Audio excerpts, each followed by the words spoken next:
السلام علیکم ورحمۃ اللہ وبرکاتہ۔ ندا 22 سال کی عمر میں بیوہ ہوئی تو سب لوگ اسے منحوس سمجھنے لگے۔ تبھی چچی نے اس کی شادی 2 بچوں کے باپ کبیر شاہ سے کر دی۔ اسٹیج پر سب ندا کا مذاق اڑا رہے تھے جب کبیر شاہ اپنی شان و شوکت کے ساتھ ہال میں داخل ہوا۔ ارے لگتا ہے دلہا اپنے بچے لانا بھول گیا۔ کسی نے جملہ کسا تو وہ مسکرا کر رہ گیا کیونکہ وہ بچے تو آج میری زندگی کا سب سے بڑا دن تھا، لیکن میں بالکل بھی خوش نہیں تھی کیونکہ میں ایک مصیبت سے نکل کے دوسری مصیبت میں پھنسنے جا رہی تھی، اور مجھے بہت زیادہ ڈر لگ رہا تھا کیونکہ میری مصیبت کا یہ تماشا دیکھنے کے لیے 600 لوگ اکٹھے ہوئے تھے، اور جب تماشا شروع ہوا تو میرا دل بیٹھ گیا۔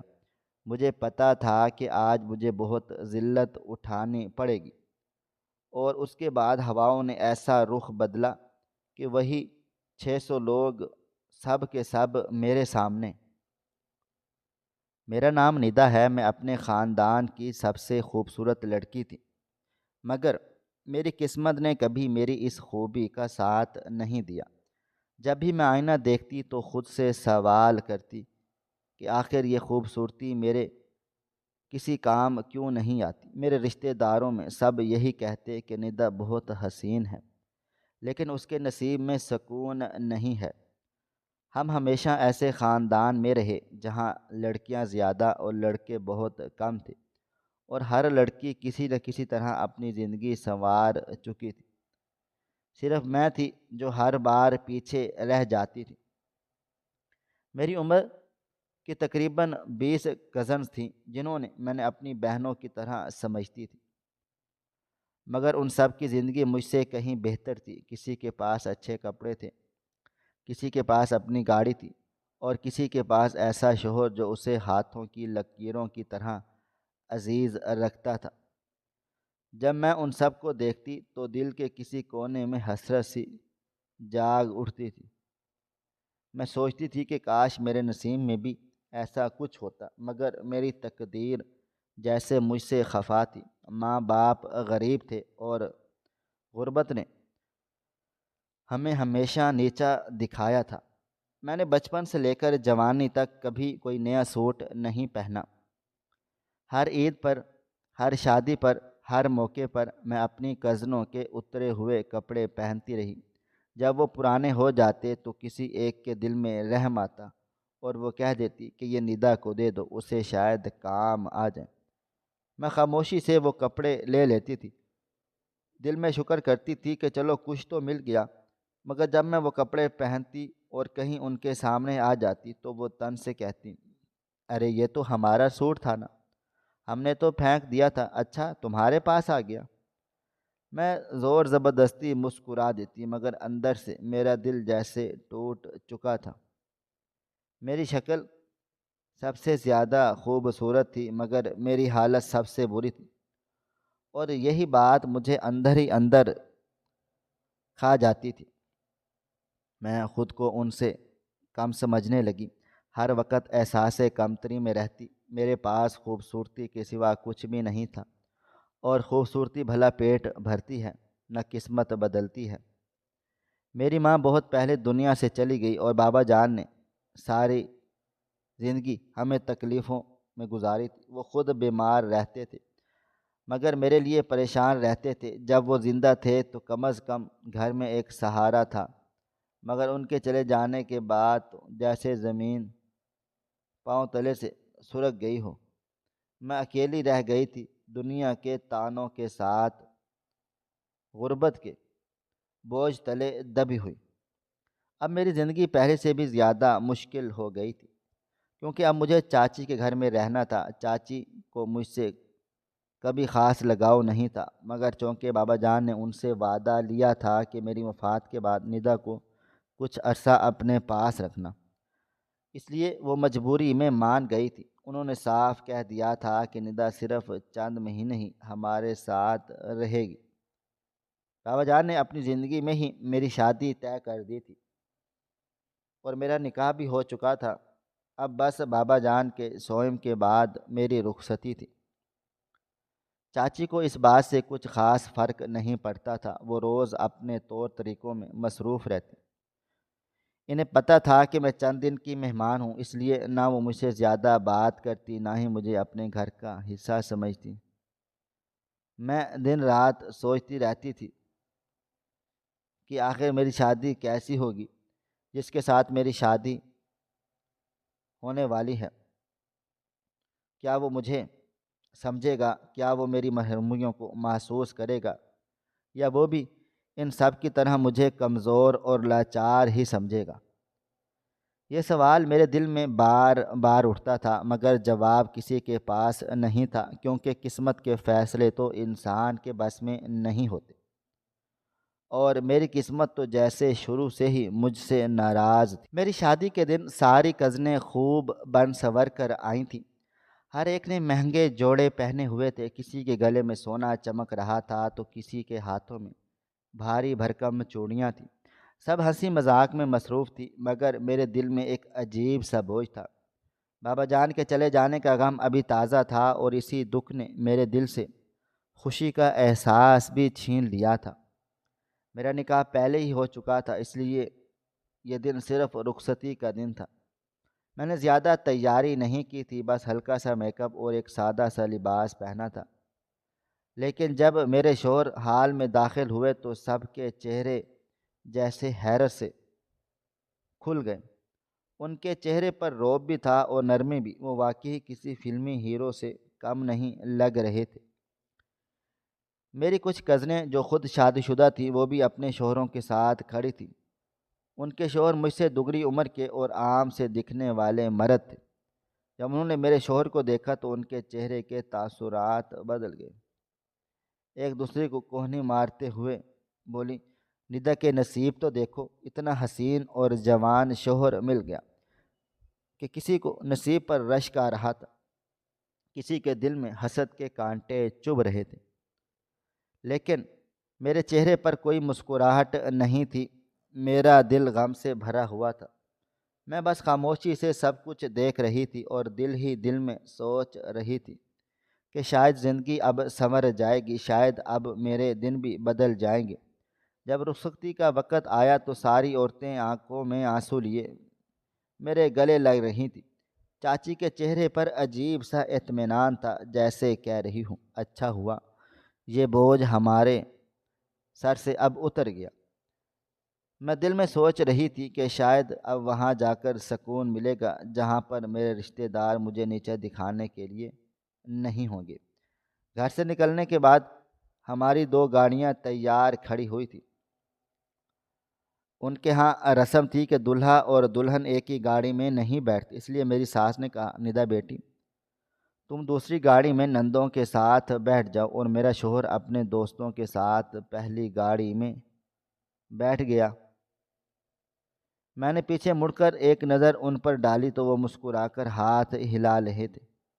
میں نے ابھی دھیرے سے ہاتھ ہلایا، دل میں عجیب سا سکون اتر رہا تھا، لیکن یہ سکون زیادہ دیر قائم نہ رہ سکا۔ ہماری گاڑی ابھی راستے میں ہی تھی کہ اچانک ایک زوردار آواز گونجی، جیسے کوئی گاڑی سڑک پر زور سے گھسیٹی گئی ہو۔ ہم سبھی چونک گئے، ڈرائیور نے بریکیں لگا دی، نندیں چیخنے چلانے لگیں۔ سڑک کے کنارے لوگ دوڑتے ہوئے نظر آئے۔ ہماری گاڑی رکی تو سامنے کا منظر دیکھ کر میری آنکھوں کے سامنے اندھیرا چھا گیا۔ سڑک پر وہی گاڑی الٹی پڑی تھی جس میں میرا شوہر اپنے دوستوں کے ساتھ بیٹھا تھا۔ چاروں طرف شور مچا ہوا تھا، کوئی پانی لا رہا تھا، کوئی زخمیوں کو گاڑی سے نکالنے کی کوشش کر رہا تھا۔ میری سانس سڑک پر ہی گر گئی اور چیخ چیخ کر رو رہی تھی۔ میں کچھ سمجھ نہیں پا رہی تھی کہ ہوا کیا ہے۔ پھر کسی نے بتایا کہ باقی سب دوست تو زندہ ہیں، لیکن میرا شوہر موقع پر ہی دم توڑ چکا ہے۔ میری زبان سے آواز نہ نکلی، میرا جسم جیسے پتھر کا ہو گیا تھا۔ میں نے ایک نظر اس گاڑی کی طرف دیکھا جہاں وہ چند لمحے پہلے مسکرا رہا تھا۔ اب وہ خاموش تھا، بالکل خاموش۔ میری آنکھوں کے سامنے دنیا گھوم گئی۔ میں اب وہیں سڑک پر گر گئی۔ میری رخصتی کے دن میں بیوہ ہو گئی۔ جب ہوش آئے تو مجھے ہسپتال کے بیڈ پر پایا، ساتھ میری چاچی بیٹھی تھی۔ چہرے پر کوئی افسوس نہیں تھا، بس ایک بیزاری تھی۔ میں نے ہونٹوں پر ہاتھ رکھ کر پوچھا وہ کہاں ہیں، تو انہوں نے سرد لہجے میں کہا دفنا دیا گیا ہے، 1 ہفتہ ہو گیا ہے، تم بھی ہوش پڑی تھی۔ میری آنکھوں سے آنسو بہنے لگے۔ میں نے خود کو بدقسمت سمجھا کہ میرا سہارا، میرا ہمسفر، وہ شخص جس کے ساتھ میں نئی زندگی شروع کرنے جا رہی تھی، اب اس دنیا میں نہیں رہا۔ ہسپتال سے نکلتے ہی فیصلہ ہو گیا کہ مجھے واپس چاچی کے گھر بھیج دیا جائے گا۔ سسرال والے کہہ رہے تھے کہ وہ تو نئی نویلی بیوہ ہے، نحوست اپنے ساتھ نہ لائے، ان کے بیٹے کے جانے کا غم وہ برداشت نہیں کر پائیں، اس لیے مجھے اپنے گھر نہیں لے کر جا سکتے۔ چاچی کے گھر پہنچی تو سب کی نظروں میں نفرت اور الزام تھا۔ میں ابھی دروازے پر ہی کھڑی تھی کہ چاچی بولی اب یہاں نحوست پھیلانے کی ضرورت نہیں ہے، پہلے ہی تیری نحوست کی وجہ سے یہ سب کچھ ہوا ہے۔ میں حیران ہو کر ان کی طرف دیکھنے لگی۔ میں نے دھیرے سے کہا چاچی آپ کیا کہہ رہی ہیں؟ وہ تیز لہجے میں بولی تھی اور کیا کہوں، تمہارے پیدا ہونے کے بعد تمہاری ماں مر گئی، جوان ہوئی تو تمہارے باپ کا کاروبار ڈوب گیا، وہ غریب ہو کر مزدوری کرنے لگا، پورے خاندان میں کوئی مزدور نہ تھا، صرف تمہارے باپ کو یہ دن دیکھنے پڑے، اور اب تمہارے شوہر کے ساتھ جو کچھ ہوا وہ بھی تمہاری نحوست کا نتیجہ ہے۔ ان کی باتیں سن کر میرا دل پھٹ گیا، مگر وہ رکی نہیں۔ باقی عورتیں بھی ہاں میں ہاں ملانے لگ گئی تھی۔ ایک بولی میں نے سنا تھا کہ ایک بار یہ ہمارے رکشے میں گئی تھی تو رکشے کا حادثہ ہو گیا، ہم سب کو چوٹیں آئیں مگر یہ ذرا بھی نہیں چھلی تھی۔ دوسری طرف ہاں ایک دن ہمارے گھر دعوت کھانے آئی تھی تو پورا دن بجلی چلی گئی تھی، گرمی میں ہم سبھی لوگ پریشان ہو رہے تھے، ورنہ ہمارے علاقے میں کبھی لائٹ نہیں جاتی تھی۔ ہر کوئی اپنی اپنی کہانیاں سنانے لگ گیا تھا، جیسے میں زندگی کے ہر لمحے کو وہ منحوس واقعہ بنا کر بیان کر رہے ہوں۔ میں نے اپنے کانوں پر ہاتھ رکھ لیے اور رونے لگا۔ میں نے کہا خدا کے لیے خاموش ہو جاؤ، میں پہلے ہی سب کچھ کھو چکی ہوں، ایک باپ کھو دیا، ایک شوہر کھو دیا، اب میرا عزت سے جینے کا حق بھی چھین رہے ہو۔ لیکن کسی کے دل میں بھی ذرا بھی رحم نہ آیا۔ مجھے سب دیکھ کر بد دعائیں دینے لگے اور کہنے لگے یہ لڑکی جہاں بھی جائے گی وہاں نحوست لے کر جائے گی۔ اس دن میں نے جان لیا کہ بدقسمت ہونا صرف نصیب کی بات نہیں ہوتی، بلکہ لوگوں کے الفاظ بھی انسان کو منحوس بنا دیتے ہیں۔ میں اندر سے ٹوٹ چکی تھی، میری زندگی کی وہ آخری امید جو شوہر کی شکل میں تھی وہ بھی مجھ سے چھین لی گئی تھی، اور اب میں صرف ایک تماشا بن چکی تھی جسے سب نحوست کا نام دے رہے تھے۔ 2-4 دن گزرے ہی تھے کہ میرے سسرال والے ہمارے گھر آ گئے۔ ان کے چہرے پر دکھ نہیں بلکہ غصہ صاف دکھائی دے رہا تھا۔ وہ بیٹھے ہی تھے کہ میری ساس نے تیز آواز میں کہا کہ ہمیں اس لڑکی کا سارا سامان واپس چاہیے، ہم نے جو کچھ دیا تھا، کپڑے، جوتے، میک اپ، سونا، انگوٹھی، زیورات، سب کچھ ہمیں واپس کر دیا جائے۔ اس پر کیوں خرچہ کریں جس کی نحوست سے ہمارا جوان جہان بیٹا اس دنیا سے چلا گیا۔ میری چاچی نے فوراً کمرے میں جا کر میرا سامان نکال کر ایک ایک چیز ان کے حوالے کر دی، اور میں بس خاموش کھڑی دیکھتی رہ گئی۔ میرے دل میں ایک خیال آ رہا تھا، کاش وہ زندہ ہوتا تو پتہ چلتا وہ کیسا انسان تھا، کیا وہ مجھ سے محبت کرتا تھا، کیا وہ میرے دکھ کو سمجھ پاتا۔ میں نے اس سے زندگی میں صرف 2 بار ملاقات کی تھی، ایک بار نکاح کے دن، دوسری بار شادی کے دن۔ میں اس کے سامنے کبھی کھل کر نہیں بول پائی تھی، لیکن اب جب وہ اس دنیا سے نہیں تھا تو اس کی یاد میرے دل سے نہیں جا رہی تھی۔ میں رو رہی تھی، جیسے برسوں کی محبت کا بچھڑنا دیکھ رہی ہوں۔ حالانکہ ہمارا ساتھ چند لمحوں کا تھا، لیکن اس کے جانے نے میری روح کو جیسے خالی کر دیا۔ میرے دن اور رات آنسوؤں میں گزرنے لگے۔ میری چاچی مجھے دیکھتے ہی کوسنے دیتی، کہتی یہ منحوس ہے، اس کے قدموں سے ہمارے گھر میں نحوست آ گئی ہے، ان کے ہر لفظ میں زہر ہوتا، مگر میں چپ رہتی، میں بولتی تو کیا کہتی، کون سنتا۔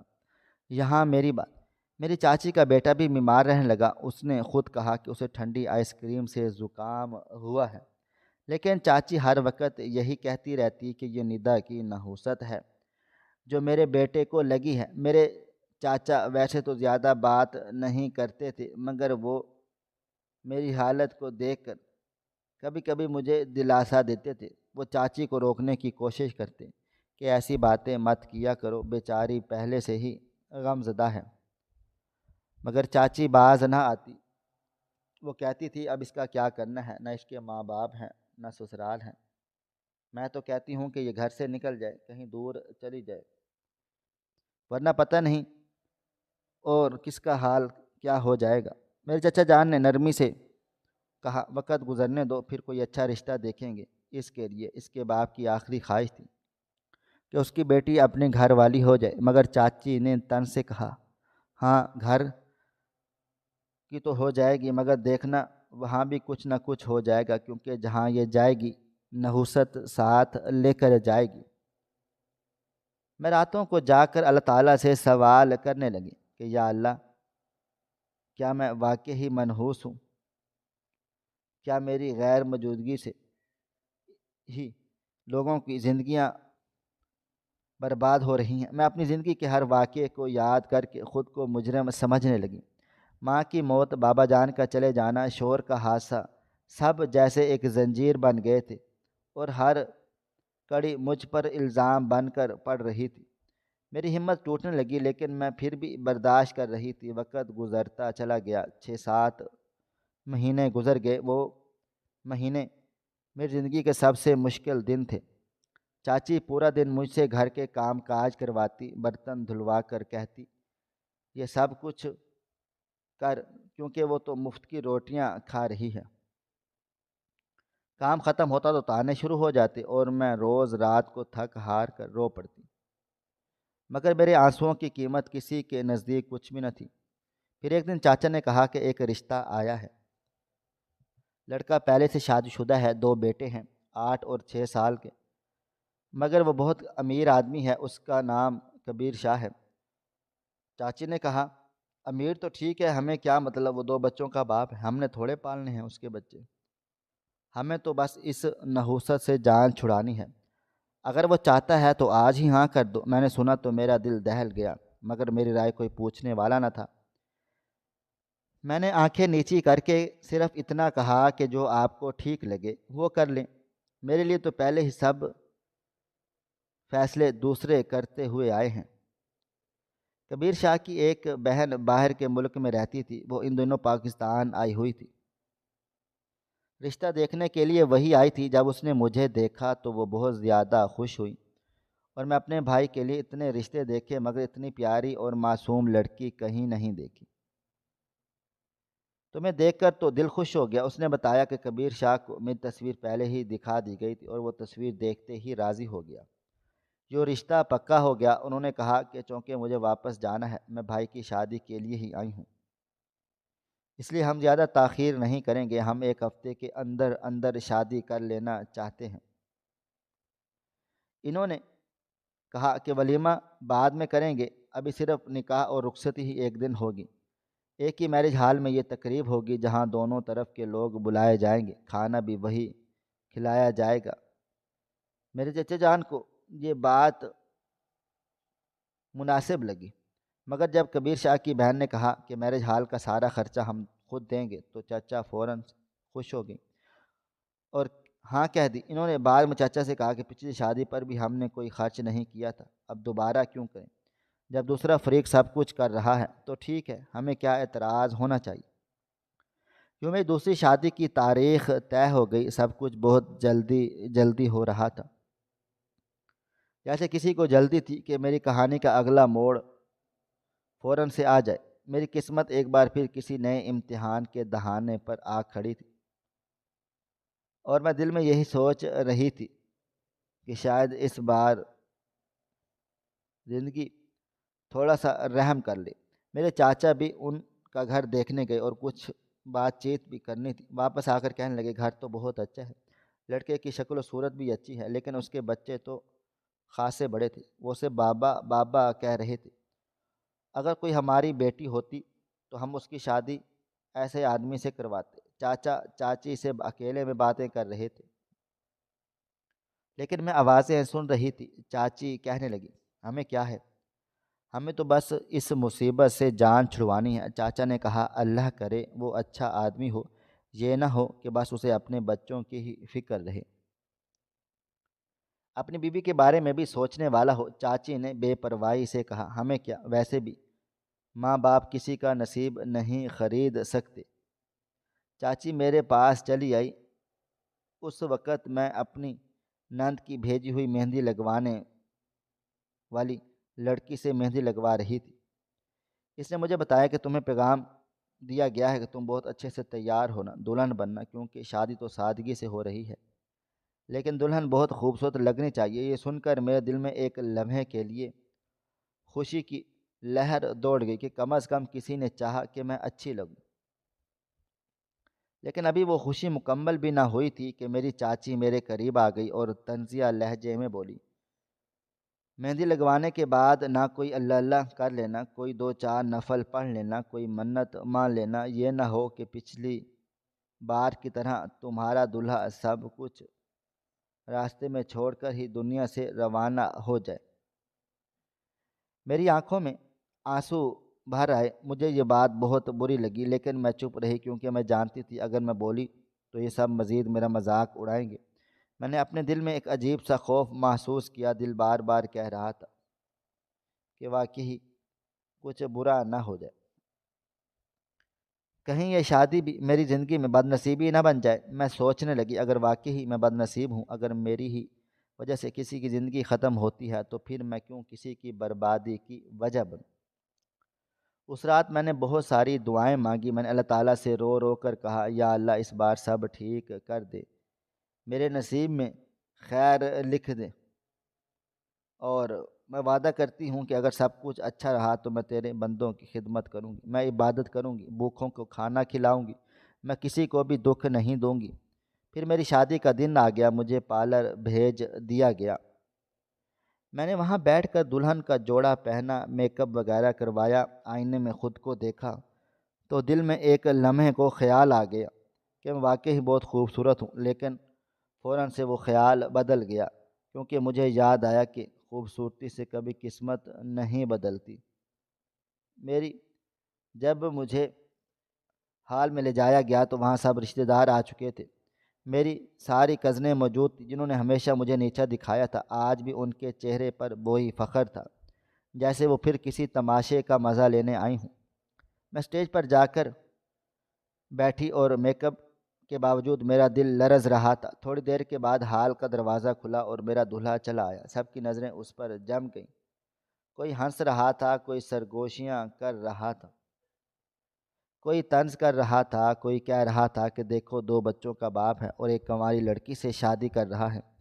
ایک عورت بولی، ہو سکتا ہے اس لڑکی نے کوئی گناہ کیا ہو تبھی اسے یہ سزا مل رہی ہے۔ میں خاموش بیٹھی تھی، دل جیسے سینے سے نکلنے کو تھا۔ میرا دلہا آ کر سٹیج پر بیٹھ گیا، میں نے تھوڑا سا پیچھے ہو گئی۔ مولوی صاحب بھی آ گئے، نکاح کا عمل شروع ہونے لگا۔ مولوی صاحب نے میرے سارے کوائف درج کیے۔ ان سے بتایا گیا کہ پہلے نکاح تھا مگر دلہا رخصتی سے پہلے دنیا سے چلا گیا۔ انہوں نے یہ بات نکاح نامے میں درج کی۔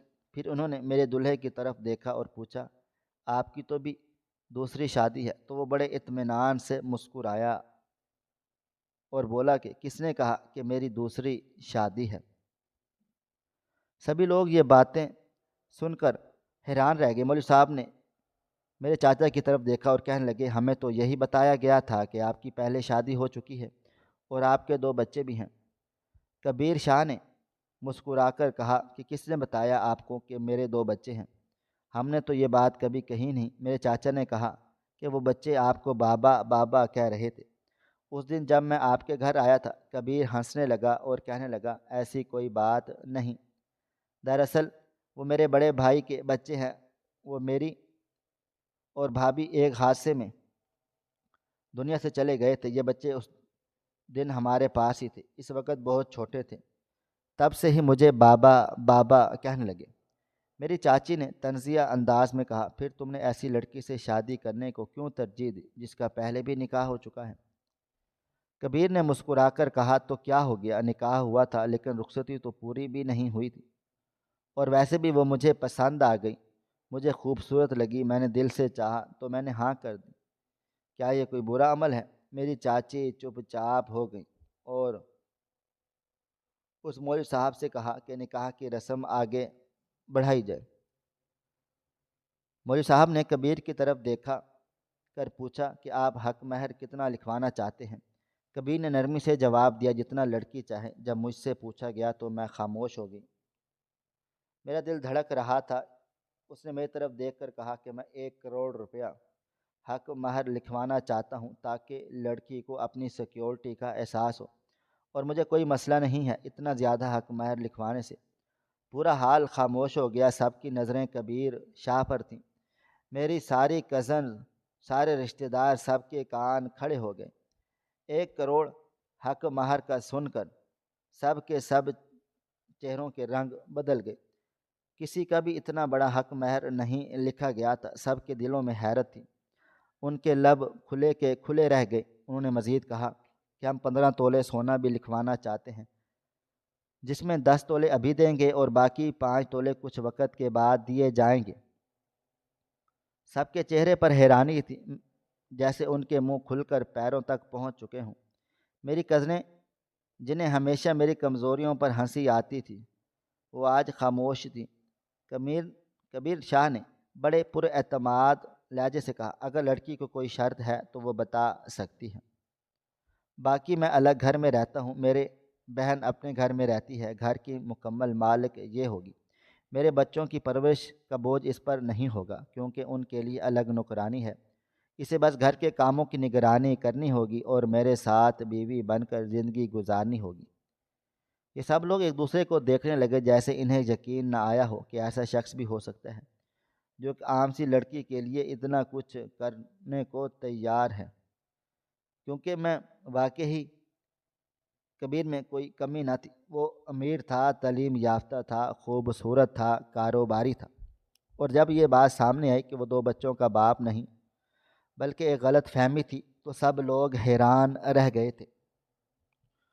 مجھے تو سب سے اچھا رشتہ ملا ہے۔ مولوی صاحب نے نکاح مکمل کروایا، ہم دونوں ایک دوسرے کو قبول کر لیا، اور نکاح کے الفاظ میرے لبوں سے نکلے تو میری آنکھوں میں نمی آ گئی، لیکن دل میں سکون اترنے لگا، میرے چہرے پر مسکراہٹ آ گئی۔ کبیر نے میری طرف جھک کر آہستہ سے کہا، آپ مسکراتی ہوئی اچھی لگ رہی ہیں۔ میں شرما گئی، دل جیسے کسی نئی روشنی میں نہا گیا۔ میری چاچی کا چہرہ بگڑ چکا تھا، جیسے اس کی ساری چالیں ناکام ہو گئی ہوں، لیکن میرے چاچا جان خوش تھے، ان کی آنکھوں میں خوشی کے آنسو تھے۔ انہوں نے میرے سر پر ہاتھ رکھا اور کہا، ہمیشہ خوش رہو بیٹی۔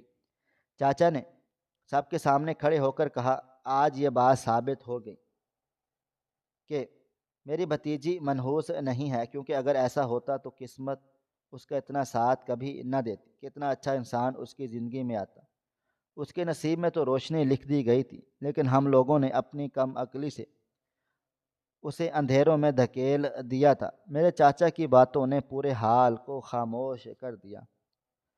سب لوگ سوچ و بچار میں پڑ گئے، جنہوں نے کبھی میری بدقسمتی کا مذاق اڑایا تھا وہ سب نظریں جھکائے تھے۔ اس لمحے میں نے پہلی بار محسوس کیا تھا کہ میری زندگی کی کہانی بدل گئی ہے۔ میرے شوہر کبیر نے وہاں بیٹھے سب لوگوں کی طرف دیکھا اور بولا، اگر کسی نے میرے سامنے ندا کے بارے میں ایسی کوئی بات مذاق میں بھی کی تو وہ زمین کو بوسہ دے رہا ہوگا۔ سب لوگ اس کے جملے کا مطلب سمجھ گئے، وہ کسی کو برداشت نہیں کرے گا جو مجھے تکلیف پہنچائے گا۔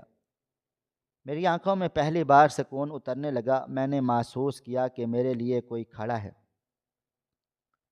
جو مجھے بچائے گا، جو میرا محافظ ہے۔ میں نے دل ہی دل میں شکر ادا کیا، اللہ تعالیٰ نے مجھے ایک ایسا مرد دیا جو صرف زبانیں نہیں بلکہ دل سے میرا ساتھ دینے والا ہے۔ اس کے بعد میری رخصتی ہوئی۔ جب میں اپنے گھر سے نکلی تو ہر طرف ریشمی دوپٹے پھڑ پھڑا رہے تھے، لوگ پھول برسا رہے تھے، آنکھوں میں خوشی کے ساتھ تھوڑی اداسی بھی تھی، لیکن میرے دل میں صرف شکر تھا۔ جیسے گاڑی میں رخصت ہوئی وہ اتنی قیمتی تھی کہ لوگ دیکھ کر دنگ رہ گئے۔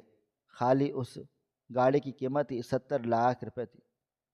پورا محلہ ہی دروازے کے باہر پہنچ چکا تھا۔ میں جب گاڑی میں بیٹھی تو چاچا کے چہرے پر فخر تھا اور چاچی کے چہرے پر ایک گہری خاموشی۔ میں کبیر کے ساتھ جب اس کے گھر جا پہنچی میرا دل تیزی سے دھڑک رہا تھا۔ دروازہ کھلتے ہی روشنیوں نے مجھے گھیر لیا۔ ہر طرف خوشبو تھی، پھولوں کی مہک سے سارا گھر بھرا ہوا تھا، اور میرے لیے ایک بہت بڑا سا ویلکم بورڈ لگا ہوا تھا جس پر لکھا تھا ویلکم ہوم ماما۔ ایک لمحے کے لیے میں رک گئی، میری آنکھوں میں آنسو آ گئے اور مسکراہٹ بھی چھا گئی۔ دونوں بچے دوڑ کر میرے پاس چلے آئے اور بولے ماما ہم نے آپ کے لیے گفٹ تیار کر لیا ہے۔ ان کے ہاتھوں میں چھوٹے چھوٹے گفٹ باکس تھے جنہوں انہوں نے خود پیک کر لیا تھا۔ ایک نے کہا یہ آپ کے لیے چوڑیاں ہیں اور دوسرے نے کہا یہ آپ کے لیے چاکلیٹس ہیں۔ ان کے معصوم چہروں کو دیکھ کر میرا دل بھر آیا۔ میں نے ان دونوں کو گلے سے لگا لی۔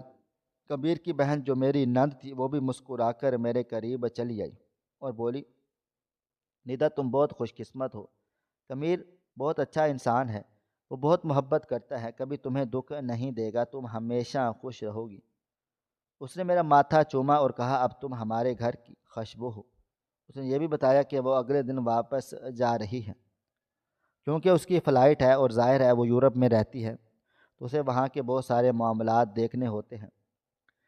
اس نے یہ بھی کہا کہ اسی وجہ سے ولیمہ نہیں رکھا گیا، وقت کم تھا، لیکن جب وہ دوبارہ واپس آئے گی تو ایک بہت بڑی تقریب ضرور کرے گی۔ اگلے دن وہ چلی گئی اور میں ایک نئی زندگی کا آغاز کیا۔ میری پہلی صبح اس گھر میں سورج کی روشنی کے ساتھ ہی اتری۔ میں نے نماز پڑھی اور کبیر میرے پاس آیا اور اس نے نرمی سے کہا آج تم میری زندگی کا سب سے خوبصورت حصہ ہو۔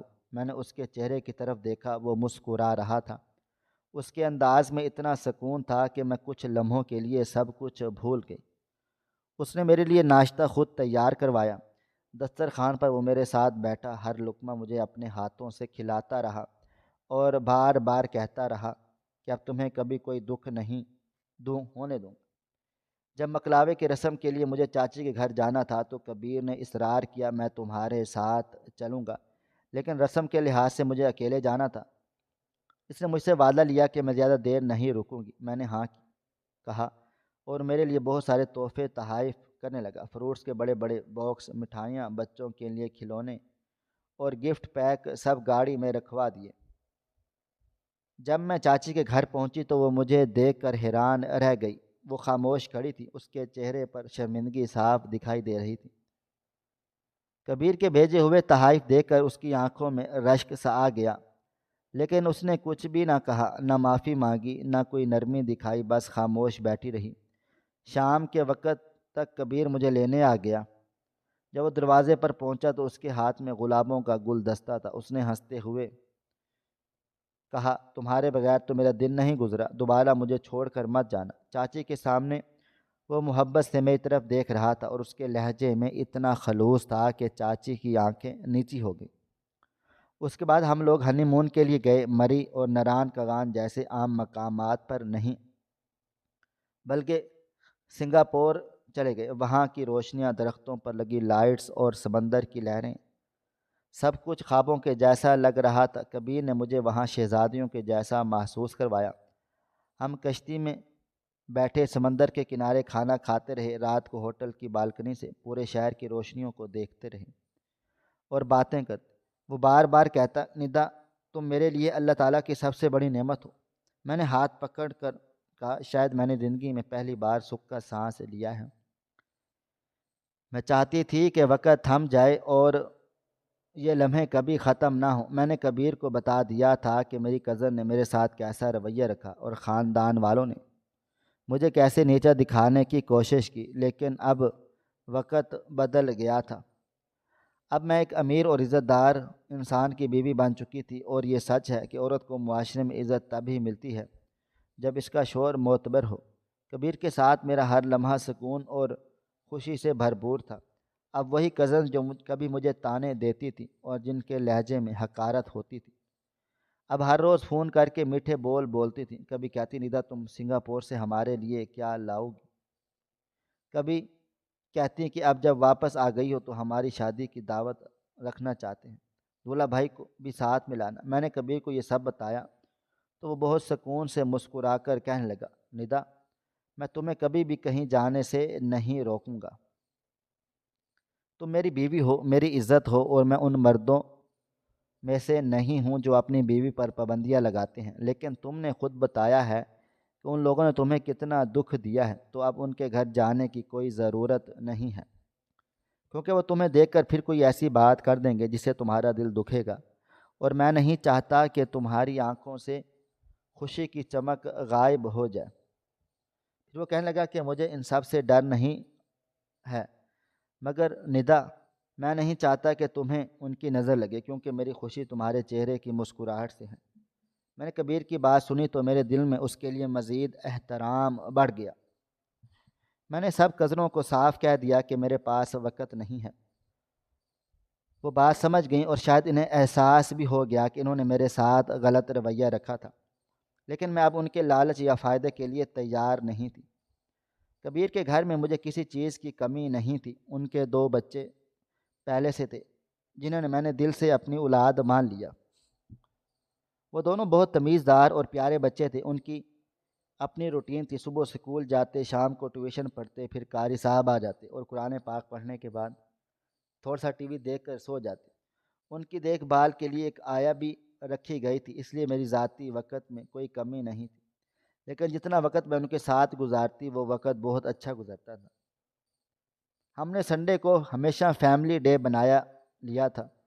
صبح صبح میں اور کبیر بچوں کو لے کر کسی پارک میں چلے جاتے، وہاں کسی تفریحی مقام جگہ پر، کبھی کسی ریسٹورنٹ میں لنچ کرتے، اور شام کو میں اور کبیر اکیلے کسی ہوٹل میں جا کر کھانا کھاتے۔ ہم ایک دوسرے سے باتیں کرتے اور اس کے ہاتھ میں ہاتھ ڈالے محبت کا اظہار کرتے۔ میں سوچتی کہ یہ سب خواب ہے یا حقیقت، کیونکہ میں نے ایسی زندگی کے بارے میں کبھی سوچا بھی نہیں تھا۔ کبیر میرے لیے صرف آسائشیں نہیں بلکہ میرے دکھ بھی سمجھے۔ میرے ماں باپ کی قبروں پر صفائی کروائی، ان کے لیے قرآن خوانی کروائی، کیونکہ جب سے وہ دنیا سے چلے گئے تھے کوئی ان کے لیے کچھ کر نہ پایا تھا۔ میں نے کبیر سے پوچھا، تم ایسا کیوں کرتے ہو؟ تو وہ بولا، ندا، وہ لوگ جنہوں نے تمہیں اس دنیا میں بھیجا وہ میری کسی عزت کے قابل ہیں۔ میں نے اس کی بات سن کر آنکھیں بند کر کے دل سے دعا کی کہ اللہ تعالیٰ میرے شوہر کو ہمیشہ سلامت رکھے۔ ایک دن پھر میری ایک کزن نے پھر طنز کرتے ہوئے شروع میں تو سب لوگ شوہر بہت زیادہ خیال رکھتے ہیں، بعد میں سب بدل جاتے ہیں۔ میں نے دل میں سوچا کہ تم جتنی بھی زہریلی باتیں کر لو لیکن کبیر ویسا نہیں ہے۔ وقت گزرنے کے باوجود بھی اس کی محبت مجھ پر بڑھتی ہی چلی جا رہی تھی۔ وہ ہر دن میری خوشی کے لیے کچھ نیا کرتا، کبھی تحفہ لاتا، کبھی صرف مسکرا کر کہتا، ندا، تم میری زندگی کا سب سے خوبصورت فیصلہ ہو۔ اور اس کے یہ الفاظ میرے دل کو دنیا کی ساری دولتوں سے زیادہ قیمتی لگتے۔ کبیر کی محبت دن بدن بڑھتی چلی جا رہی تھی۔ میں حیران تھی کہ دنیا میں واقعی ایسے مرد بھی ہوتے ہیں جو عورت کی عزت کو اپنی عزت سمجھتے ہیں اور اس کے دکھ درد کو اپنا دکھ درد مانتے ہیں۔ وہ ہر وقت میرے لیے فکر مند رہتا تھا، میری پسند کا کھانا بنواتا، اور اگر میں ذرا سے بھی اداس ہوتی تو فوراً سے پہچان لیتا کہ کچھ ہوا ہے۔ ایک دن میں خاموش بیٹھی تھی تو کہنے لگا، ندا، تم کچھ پریشان لگ رہی ہو، کیا بات؟ میں نے کہا، بس ایسے ہی دل تھوڑا سا بھاری لگ رہا ہے۔ تو کہنے لگا، جب تمہارا دل بھاری لگے تو مجھے بتا دینا، میں تمہاری بات سننے کے لیے ہر وقت موجود ہوں۔ میں نے دل میں سوچا، واقعی کبیر جیسا شوہر قسمت والوں کو ہی ملتا ہے۔ کبیر کے ساتھ میری زندگی میں ایک سکون آ گیا۔ میں نے پہلی بار محسوس کیا اگر عورت کے ساتھ کوئی اچھا سلوک کیا جائے تو وہ خود پھول بن جاتی ہے۔ میں گھر کے کاموں میں دلچسپی لینے لگی اور بچوں کے ساتھ کھیلتی کودتی، ان کے لیے نئے کپڑے اور کھلونے لاتی۔ وہ مجھ سے ایسے مانوس ہو گئے جیسے میں ان کی سگی ماں ہوں۔ ایک دن بڑے بیٹے نے مجھے ماں کہہ دیا تو میری آنکھوں سے خوشی کے آنسو نکل آئے۔ کبیر نے دیکھا تو مسکرا کر کہا کہ دیکھا، میں نے کہا تھا نا، یہ تمہیں دل سے اپنی ماں مان لیں گے۔ میں نے کبیر کو گھر کو اپنا گھر سمجھ لیا، ہر کمرہ، ہر چیز جیسے مجھ سے محبت کرتی۔ میں گھر کے لیے نئے پردے اور قالین منگواتی اور کبیر بغیر کچھ کہے فوراً سے میری پسند کی چیزیں منگوا دیتا۔ وہ اکثر کہتا تھا، ندا مجھے تمہارے چہرے پر خوشی دیکھنی ہے، باقی دنیا جائے بہاڑ میں۔ مجھے اس کی یہ بات بہت اچھی لگتی تھی۔ میں اکثر سوچتی کہ اگر میرے والدین زندہ ہوتے تو یہ خوشی دیکھ کر کتنا زیادہ خوش ہوتے۔ کبیر نے میرے ماں باپ کی قبروں پر نہ صرف صفائی کروائی بلکہ ہر جمعہ قاری صاحب کو بھیجتا کہ وہ وہاں پر سورہ یاسین پڑھیں۔ میں نے ایک دن کہا، کبیر تم ایسا کیوں کرتے ہو؟ کہ تمہارے ماں باپ نے تمہیں جنم دیا، اگر وہ نہ ہوتے تو تم نہ ہوتی، اگر تم نہ ہوتی تو میری زندگی میں یہ سکون نہ ہوتا۔ میں نے اس کی یہ بات سن کر دل ہی دل میں اللہ تعالیٰ کا شکر ادا کیا، اس نے مجھے اتنا پیارا انسان دیا۔ اب میں دن رات خوش رہتی، کبھی کبھی ماضی یاد آتا تو دل بھر آتا، لیکن پھر کبیر کی مسکراہٹ دیکھ کر سب کچھ میں بھول جاتی تھی۔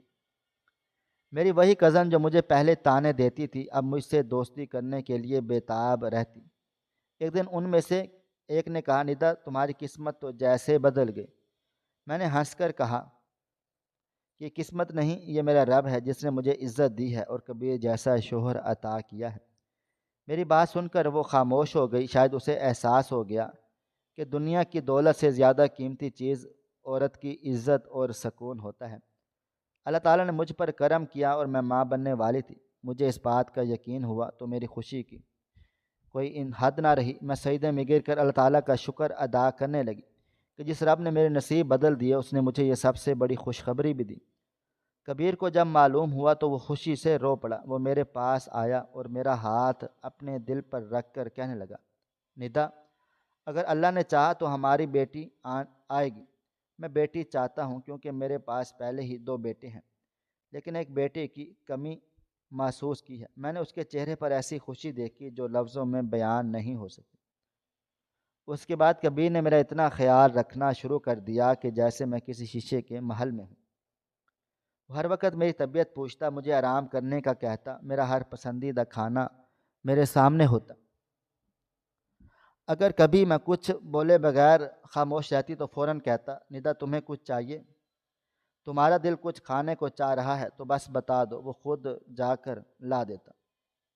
یہاں تک کہ میرے ساس سسر بھی میرے لیے دعائیں کرنے لگے، اللہ تعالیٰ تم دونوں کو ہمیشہ خوش رکھے۔ کبیر تو ہر رات اللہ تعالیٰ سے یہی دعائیں مانگا کرتا تھا کہ میری بیوی سلامت رہے اور میری گود ہری بھری ہو جائے۔ میرے ہر چیک اپ پر کبیر خود میرے ساتھ جاتا۔ میں نے ایک دن کہا، تم اتنے مصروف رہتے ہو لیکن پھر بھی میرے ساتھ آئے ہو؟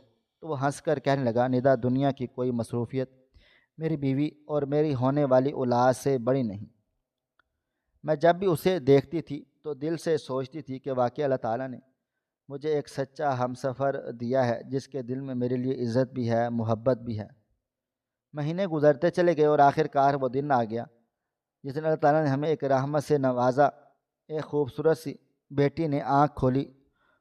اس لمحے کبیر کی آنکھوں سے آنسو بہنے لگے۔ میں نے پہلی بار اسے یوں روتے ہوئے دیکھا۔ اس نے بچی کو اپنے ہاتھوں میں لیا، ماتھے پر بوسہ دیا اور کہنے لگا، میری منال تم میرے دل کی دھڑکن ہو، میری زندگی کا سب سے بڑا قیمتی تحفہ ہو۔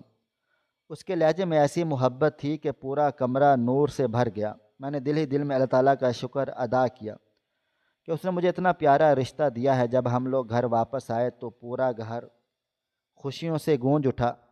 کبیر نے پورے محلے میں مٹھائی تقسیم کروائی۔ اس نے دوستوں کو بلایا، سب کہہ رہے تھے، کبیر تم بہت خوش قسمت ہو۔ وہ مسکرا کر کہتا، نہیں، اصل خوش قسمت تو ندا ہے کیونکہ اس نے میرے گھر کو مکمل کر دیا۔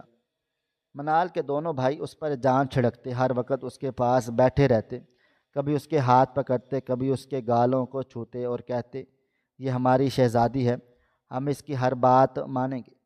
میری ساس بھی منال کو دیکھتے نہیں تھکتی تھی، کہتی رہتی تھی، اس نے تو گھر کی فضا بدل ڈالی ہے۔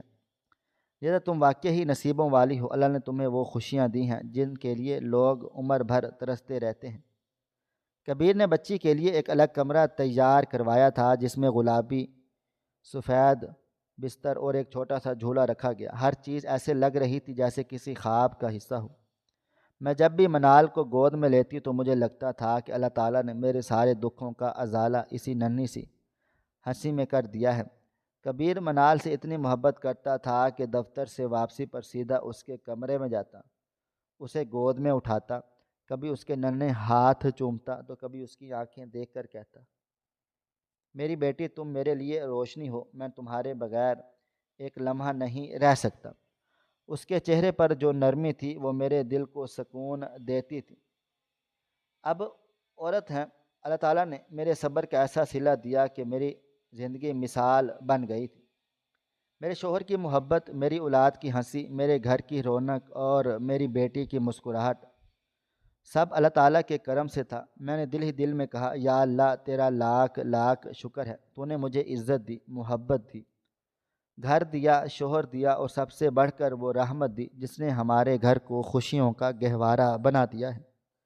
اب جب میں منال کو دیکھتی ہوں تو مجھے لگتا ہے کہ وہ صرف میری بیٹی ہی نہیں بلکہ میری زندگی کی دعاؤں کا حاصل ہے۔ میں جب اسے گود میں لیتی ہوں تو میرے دل سے خود بخود نکلتا ہے کہ واقعی میں منحوس نہیں ہوں، میں تو اللہ تعالیٰ کی رحمتوں میں ڈوبی ہوئی ایک خوش نصیب عورت تھی جسے زندگی نے سب کچھ دے دیا، اور اس لمحے میں نے خود سے وعدہ کیا کہ میں ہمیشہ اس رحمت کی حفاظت کروں گی جس نے میرے دل اور میرے گھر دونوں کو مکمل کر دیا تھا۔ ہماری آج کی یہ کہانی آپ کو کیسی لگی؟ کمنٹ باکس میں اپنی رائے کا اظہار ضرور کریں، اور ہمارے چینل کو سبسکرائب کر لیں۔ شکریہ۔ اللہ حافظ۔